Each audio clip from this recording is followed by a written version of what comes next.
Assalamualaikum warahmatullahi wabarakatuh. Saya Imas Masita Ramadhani dari kelas Bahasa dan Sastra Arab 3A. Di sini saya akan menjawab pertanyaan ujian tengah semester yang diberikan oleh Ibu Asna Adriani MH. Dari soal yang pertama, fonetik adalah salah satu bidang dari linguistik yang mempelajari tentang bunyi bahasa tanpa memandang apakah bunyi bahasa tersebut menyebabkan perbedaan makna atau tidak. Kemudian fonemik adalah satuan bunyi bahasa yang terkecil yang berfungsi untuk membedakan makna.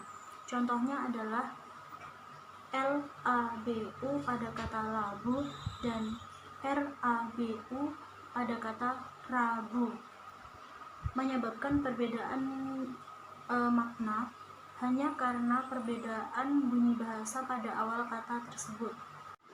Kemudian untuk urgensi dari fonologi yang pertama adalah dalam bidang sorof atau morfologi dalam bina, khususnya dalam bina. Contohnya adalah aztat dan azdad, itu sudah berbeda, keduanya itu berbeda.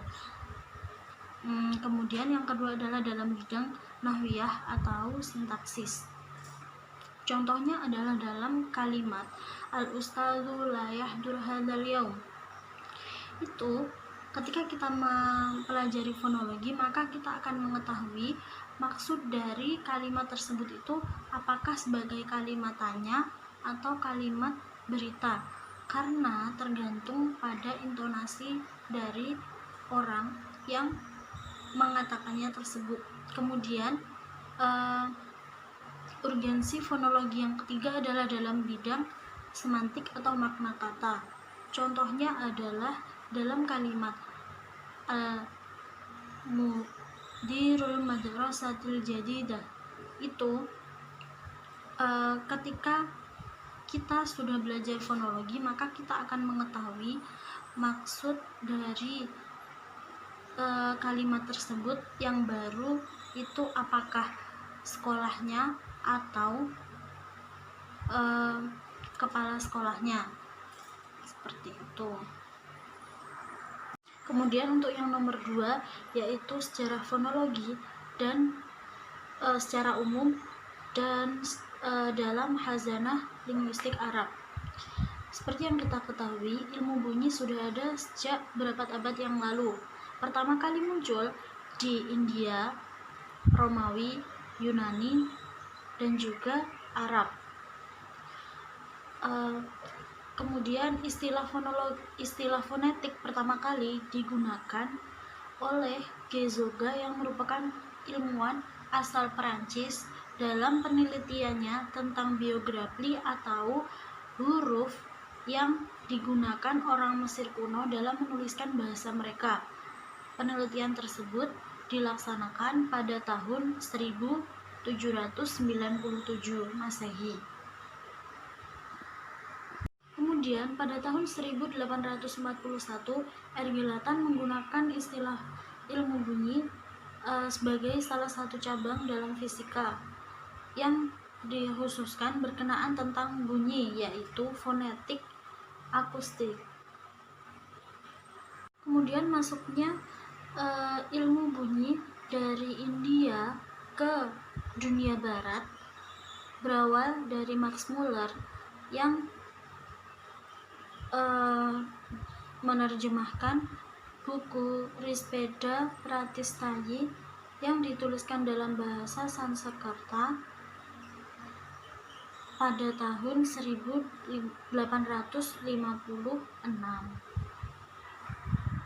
Ketika ilmu bunyi berada di Yunani, ilmu bunyi merupakan ilmu yang belum terlalu terperinci. Kemudian para ilmuwan di Yunani melakukan upaya untuk memperluas jangkauan ilmu bunyi tersebut dengan cara mereka mendeskripsikan makhraj dan sifat-sifat bunyi yang ada dalam Al-Quran yang dalam bahasa Arab itu. Yunani mempopulerkan ilmu yang mendeskripsikan tentang makhraj dan sifat-sifat huruf dalam Al-Quran itu dengan sebutan ilmu tajwid dan ilmu qiraat. Kemudian untuk soal yang ketiga adalah alat-alat ucap dan fungsinya. Jadi ini adalah alat-alat ucap. Kemudian untuk fungsinya akan saya jelaskan. Yang pertama adalah paru-paru. Paru-paru adalah berfungsi untuk mengeluarkan udara yang berguna untuk menghasilkan bunyi bahasa. Kemudian alat yang kedua adalah tenggorokan. Tenggorokan berfungsi untuk mengeluarkan udara dari paru-paru. Kemudian tenggorokan ini bisa membuka dan menutup. Apabila tenggorokan itu membuka, maka akan menghasilkan bunyi vokal, dan ketika tenggorokan itu menutup, maka akan menghasilkan bunyi konsonan. Kemudian alat yang ketiga adalah anak tekak atau faring. Fungsi dari faring ini adalah sebagai saluran udara yang akan bergetar bersama pita suara. Bunyi yang dihasilkan oleh faring ini disebut dengan faringa. Kemudian alat bunyi yang keempat adalah pita suara atau vocal cords. Pita suara ini berfungsi untuk mengatur udara yang keluar dari paru-paru melalui tenggorokan. Kemudian alat yang selanjutnya adalah langit-langit lunak atau velum dan anak tekak atau ovulum. Fungsinya adalah untuk menghasilkan bunyi. Bunyi yang dihasilkan oleh langit-langit lunak disebut bunyi velar, dan bunyi yang dihasilkan oleh anak tekak itu disebut dengan bunyi ovular. Alat bunyi yang selanjutnya adalah langit-langit keras atau palatum. Palatum ini menjadi artikulator pasif, sedangkan yang menjadi artikulator aktifnya adalah ujung lidah dan tengah lidah. Bunyi yang dihasilkan oleh langit-langit keras ini disebut dengan bunyi palatal. Selanjutnya adalah gusi atau alveolum. Bunyi yang dihasilkan oleh gusi ini disebut dengan bunyi alveolar. Selanjutnya yang menjadi alat bunyi itu adalah gigi atau dental. Kemudian bunyi yang dihasilkan oleh gigi atas dan gigi bawah itu disebut dengan bunyi dental. Dan bunyi yang dihasilkan oleh gigi atas dan bibir bawah itu disebut dengan bunyi labiodental. Dan bunyi bahasa yang dihasilkan oleh gigi atas dan ujung lidah itu disebut dengan bunyi apikodental.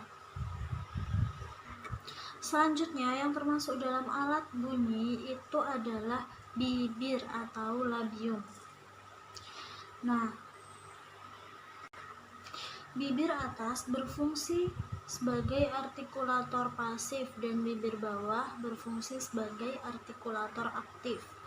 Kemudian bunyi yang dihasilkan dari kedua bibir ini, maksudnya bibir atas dan bibir bawah, itu disebut dengan bunyi bilabial.